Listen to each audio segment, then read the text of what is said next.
I don't know. We all look good. We're trying to look good. Anyway, good afternoon. This is Charlotte Pierce. I'm the producer of Face the Book TV, and I'm here with our guest of honor, Skye Wentworth of Skye Wentworth Public Relations. Am I saying the name of your company right? Yes, and thank Yay! you. You're welcome. It's so great to finally have you Yeah, with us. And Eddie is here too. Eddie Vincent is the president of Independent Publishers of New England and the CEO of Encircle Publications, which is one of our larger publishers in the Independent Publishers of New England organization. So, welcome to both of you. thank Uh, you very much. Glad to be yeah, here. yeah. Let me see if I can get the present mode in on my. I don't want to act unprofessional here, but I think probably won't be able to avoid it. Anyway, we are affiliated with. I am actually on the board of Independent Publishers of New England. I'm Charlotte Pierce. My company is Pierce Press, and I've been involved with the organization for about 2007. How long ago was that? 12 years, Charlotte. 12 years. 12 years. I publish books. I don't do math.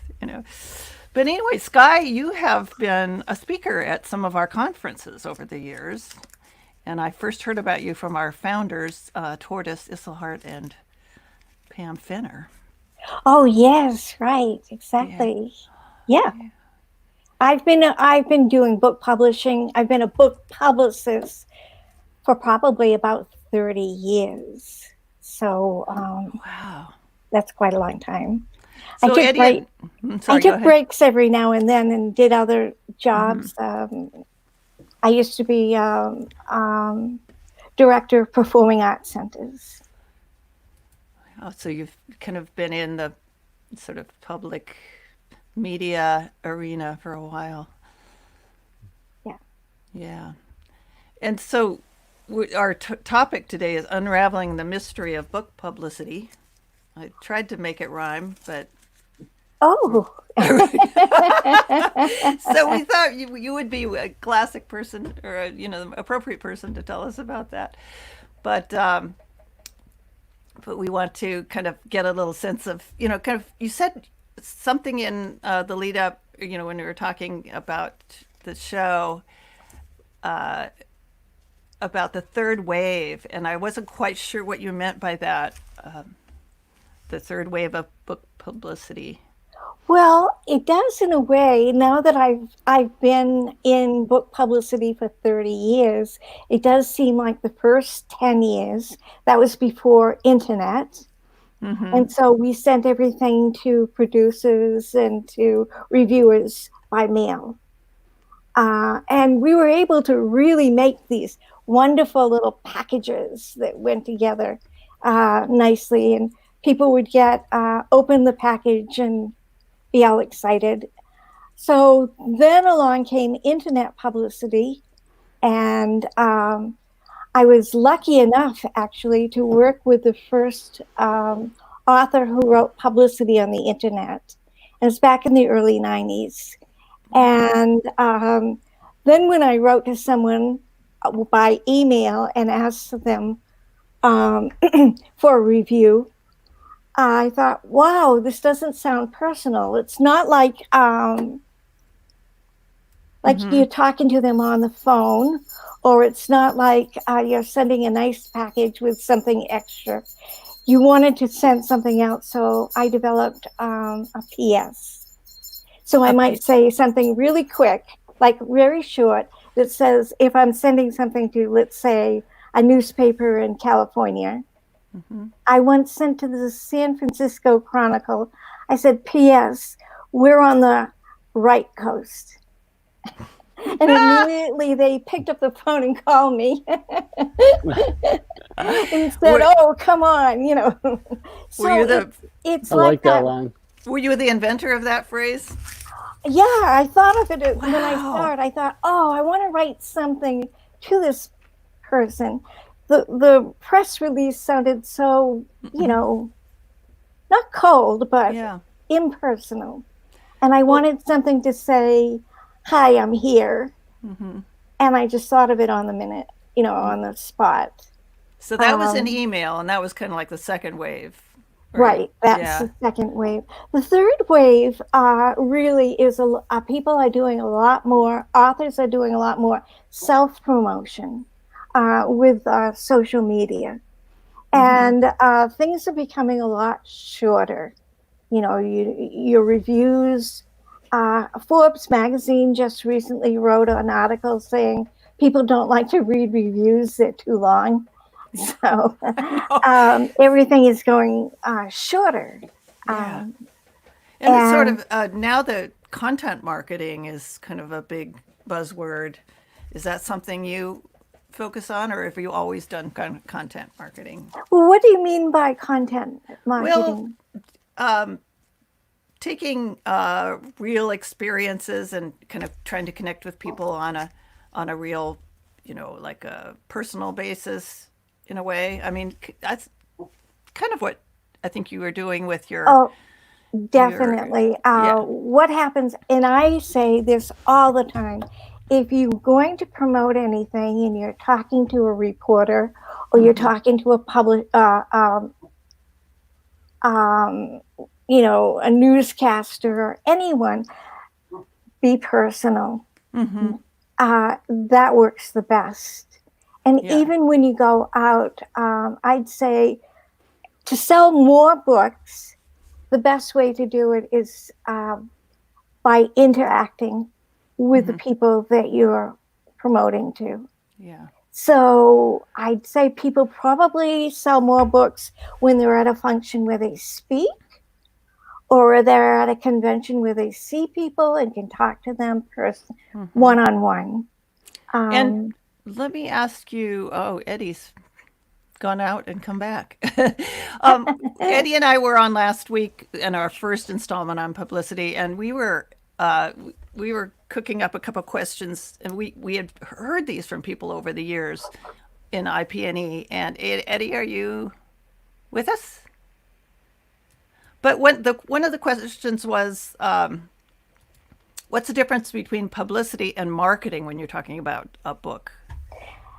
Well, that's a good question. I actually have people that have told me that they think I'm more of a marketer than I am a publicist. And a lot of times a publicist will just promote the product that's on hand.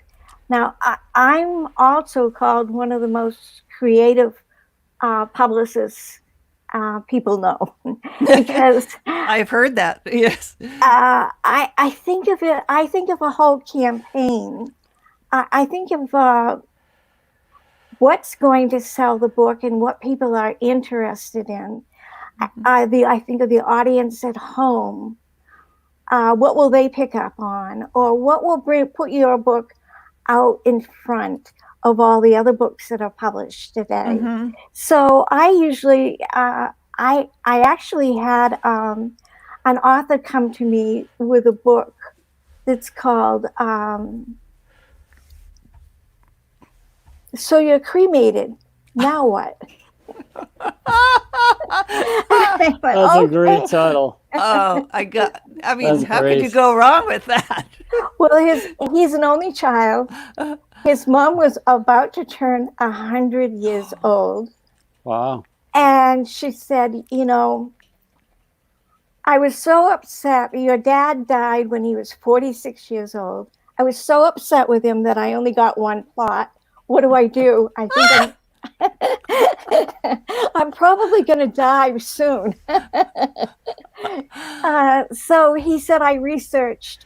He said, Mom, you could be cremated. And she said, well, what does that involve? And so he researched it. And in doing that, he wrote down a lot of, different factors, straightforward, how it's done and what urns you might buy. But then he started doing a lot of little jokes too, like Woody Allen might have a joke, or how people did, what they did with their cremains at the end. I think it was somebody by the name of, the famous person with his last name is Thompson, and he had his ashes flown out of a cannon. Love it. Yeah. So I said, well, Jesse, we need to launch your book. He said, yeah, we'll have a party. We'll introduce it to the public. And I said, but I mean on a boat. We need to launch this. So we rented a boat. You have to go 3 miles out. And to scatter remains. Scatter the remains. I see. And I had a cruise. I introduced the cruise to the public. It was called "So I've Got These Ashes, and I Don't Know What to Do with Them" cruise. And we had people sign up. Did a bunch of people bring their ashes? Yes, they all did. Their loved ones' ashes? Yeah. It was so sweet. It was like a love boat, just from the old days. A love boat. I also said bring a photo of the person who died. Some people had their cats, dogs. Nice. And it was just it was sweet. Jesse read some parts of his book. I think we might have even sang together, but we did a lot of hugging and people did a lot of crying. That's authentic, marketing, whatever you call it. Yeah. I was going to ask you for a good story. That sounds like a good one. Yeah, that's a great story. It happened. Was that recently or? No, it was about 4 years ago. But I still get calls asking me if we'll do another one. Yeah. If we'll do another cruise.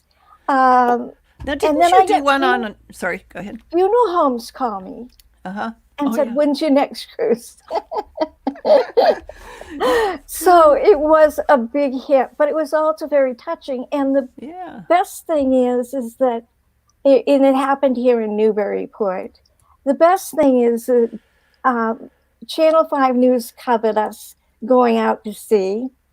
We were in the front page of the arts section for Boston Globe, where they had taken a photo of Jesse in the water, with an urn. Now, was this stuff that you had sent out to the Globe, or how would they have gotten? No, I wrote to the Globe and told them what we were going to do. Mm-hmm. And I think as soon as I said that we're having a cruise and the name of the cruise, we've got these ashes they just wanted it. Yeah. It was news. It was something. Do you know people at the Globe? I mean, do you know who to call or who to? Yes. Mm-hmm. And I will say that anybody that's going to do a campaign, begin there. Start with your media list. Okay. Research. Target the area that is the closest to you, but research and find out who all the reporters are, the producers and people. Get your list together first. Not to whom it may concern. No, you have to know it. You have to have a name. You have to have a name. And the other thing is that I will say that us publicists, we call it our gold. We really do. And it's really there's an online rule that says that we don't share our lists. Right. We put I remember a little conversation you and I had on Facebook or something one time when you're I was kind of moaning about the fact that people were wanting to pick my brain, for stuff. Yeah. And you said, I can't remember how many times people have, could you just share your email list with me? Yeah. No. You mean my 30 years of blood, sweat, and tears? Yeah. Oh boy. So do your research, do your homework, and get to know, take notes on these people too, right? And kind of. Well, what I do a lot of times when I send out an email to an editor or reporter, or I find something that I saw that I liked of theirs. Mm-hmm. And I'll introduce myself saying, I saw your piece about such and such. Brilliant. And I think my author would fit your genre, or fit right in with what you talk about. No, that makes so much sense. Yeah. It's about them. It's not about you. You have to remember that. It's not buy my book.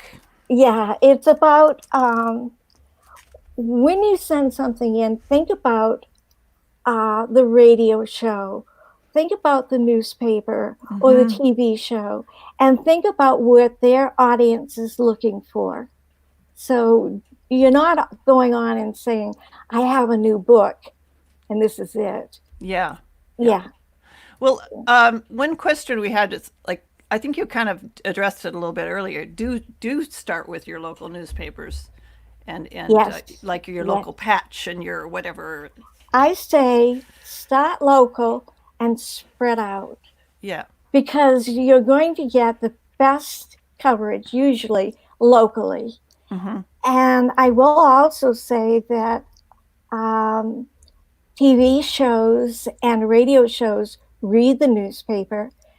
Oftentimes, I've had television shows call me because of a press release Yeah. that's been in a newspaper. So, yeah.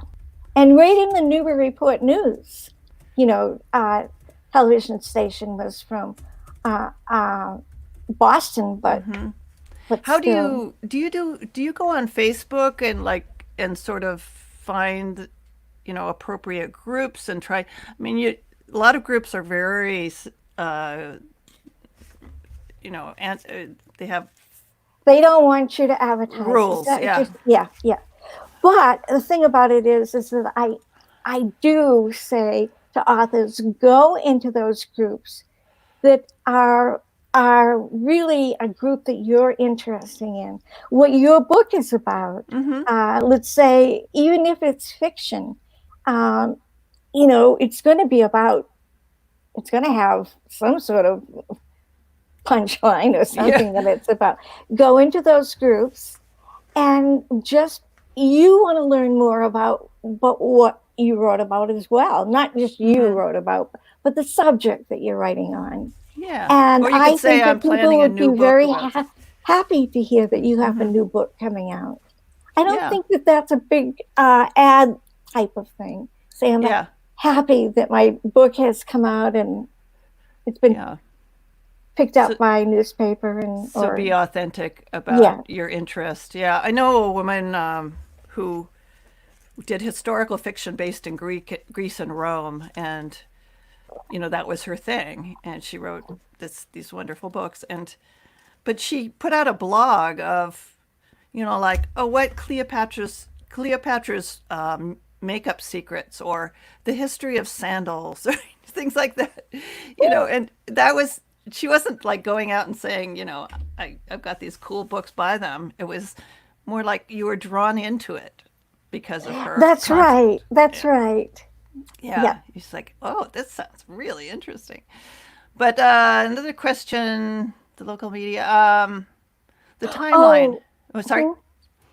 Did you have I wanted to say that I'm .org. I'm not sure how that happened. But... Okay. That's just a banner that I made. And Thank you. SkyeWentworth.org. Yeah. Yeah. Okay. And let's see, the timeline. When should I send my book to reviewers and media? That's in terms of the production or the publication date of it. Right. Is that important, or definitely? Definitely. If you want to get it into what we call the big ones, like Publishers Weekly and Library Journal and those places, you have to send it 3 months ahead of time. Okay. Yeah. So I've talked to so many members of IPNY and people that come to me with publishing projects, and they say, my book's almost done, and I'll have it printed in 2 weeks, and where should I send it? I know, and I say, hold the press. Hold the press. Don't revise your public. Yeah, they don't want an old book. They want something that's coming out. They want to be the first one to talk about it. That's right.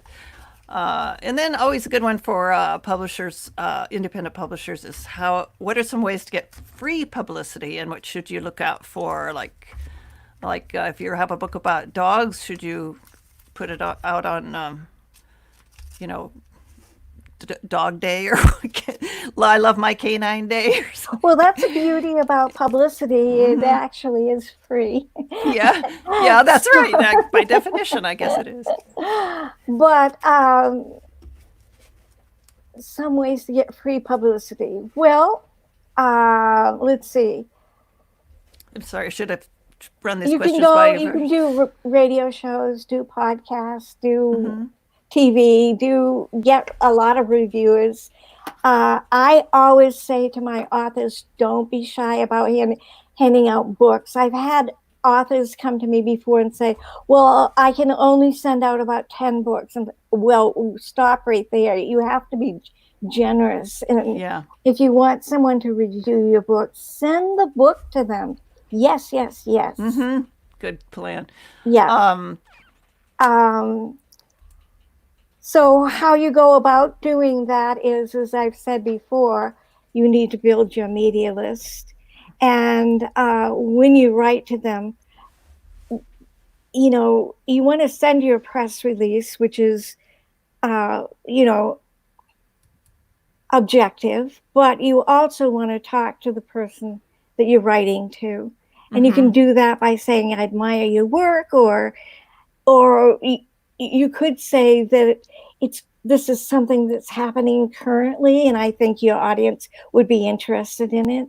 Yeah, and a lot of times they would appreciate the heads up on this stuff like that, because how can you keep track of everything, you know, that might be of interest to your readers or viewers? Well, for now, like for instance, there are so many because of the virus, so many author events that are happening online. Yeah.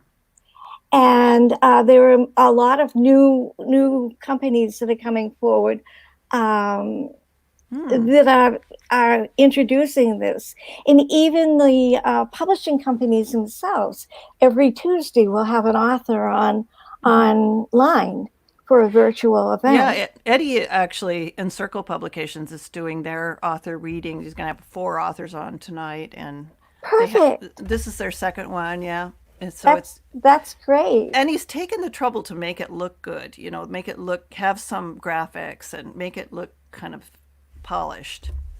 Right. So it's really nice. So it's encirclepub.org.com. But like for instance, if you're going to be on one, Eddie, tell your authors this. Yep. Sometimes by being just on an online event, that doesn't interest them as much because a lot of it's happening now. Yes. But you could say you might want to put together a list of online events that authors could go on. Yeah. And I have just the authors that would like to talk to you about their experience or where they're going to be. Yeah. You know, give them an idea of what they could write about. They love it. They love it. As much as you can do to even put the whole thing together. Yeah, without appearing to be writing or, you know, railroading them or something. Yeah, right. No, good point. Yeah. Free publicity. What about Goodreads? I've kind of dropped the ball on Goodreads myself for my books, but I'm just wondering if you have any tips on it, because it's owned by Amazon. You know, there's some kind of synergy there, I think. But are you on there? Well, oh yeah, gosh, I've been doing Goodreads for years. Yeah. And there's even a part where you can, you know, there's a contest where let's say if you want 10 people to get a free copy, then they ask for it and blah, blah, blah. And you find those are productive? It's not working as much as I think it's had it today. Yeah. It's difficult also to navigate Goodreads. I don't know if you've noticed. I know. I that's the thing. I mean, I tried when I was president of IPNY, I put our award-winning books up, and just to get them up on a shelf that I could then, you know, direct people to. It was really tricky. Yeah, So, and I've been a librarian for Goodreads for years. Yeah. Tackling a lot of those problems. Well, they are responsive. I had a problem, and they were very responsive. I couldn't believe it. I said, like, I didn't even feel like I was in a big company, you know. just Yes. nice. Yes. Well, we have about 5 more minutes. I do want to hear the story about Amazon and Jeff Bezos because. And do you like have a selfie of yourself and Jeff Bezos? Wouldn't that be nice? Well, that might have been before selfies, right? And it was just when the internet came out. And now this is a lot like today's book events. There was AOL. Do you remember AOL? Yeah, I had an AOL account. Yeah. Well, they had what was called AOL Live. And it was mostly for celebrities, but they'd take authors as well. And so I had an author. I'll tell you what the name of the book. It was a good book. Prince Charming Isn't Coming, How Women Get Smart About Money. Right. And her dad was the Richard in H&R Block. Oh, really? Yeah, Richard. Yeah. What happened is that he gave her $1 million when she graduated from college. She got married, and her husband blew it at the racetracks. So she went back to school to learn about finances and working in the stock market, and then wrote this book. Wow. So well, you got some good material to work with as a publicist. So what happened when she was on AOL Live? Well, they kept saying we have to open up more rooms. Now, back then, you could ask the author questions, and then the author would type the answers. There was no video back then. So you didn't see the author. You just had to know he or she were there. So what would happen is the author might be in the state of Washington. I might be in Maine, and I'd be on the phone with the author, and I'd read the author the question. Oh my God! And then I'd type it in like crazy, the answer. We'd go on to the next one. And so the following day after that event, and by the way, events work better in the evening. Back then they did anyhow. Jeff Bezos from Amazon, which only sold books at the time. What year was that? I think it was 1996. Okay. Seven, right around that time. Mid-90s. Yeah. So he called me and he said, would you give us a heads up when you're going to have your next author event online? He said, we sold over 500 of her books last night, and we're going crazy. We don't know how to fulfill those orders. Fulfill these orders, yeah. God, those are great that stories. Was really, yeah. So it comes to, down to, for an independent author or, publisher or solo, what do you call them, entrepreneur or something. Some of them are good at this and some of them aren't. And if they do want to hire a publicist, how do they find one like you who are, and which should you expect from a publicist? And, there's a lot of, people out there promising the moon to independent authors. Yeah, you know what, I tell them this. Well, first of all, I've also worked in publishing companies. So, and now I didn't go on my own until a lot later. But when people call me and they say, I want to be on Oprah, which, by the way, I have gotten a few people on Oprah. Awesome. That is so cool. Back in the day when it was really big. Yeah. I say, we don't know what's going to happen. I said, it's like going down the river on a raft. I said, we're trying to head for the right place. Right. But it might go, the wind might come and we might end up somewhere else. So I always know that because of I always feel the work I put into it, it's going to go places, but you're not always sure where it's going to end up. Yeah. But just to find, how do you just sort through all these people that say, send me $5,000 and I'll, promote your book? And, I know kind of because I've been in the business for a while, but not everyone does, and they're, how do you find somebody who's, and you just kind of do your research like you would. Yeah, if you go to Google and you write down, if you write in book publicists, then you'll find places where they list book publicists. I know this because I've asked people how they found me. I have people from Australia that call me. I've done books from authors in India. I mean, all over the world. Do you know if a place like IBPA, would they have a resource list where you could find, legitimate people who are? Yeah, I think they might. Okay. Anyway. John, what's his last name? Kremer? Kremer, yeah. Yeah, he has a good list. There are different lists that people have put out. I'm on the list. I've asked them. I said, well, there must be at least 75 to 100 people on this list. It's by alphabetical order. Yeah.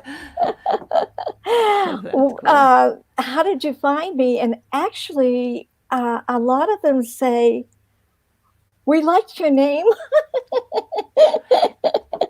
which is very funny. But the other thing is that when people email me, I say to them, let's talk on the phone.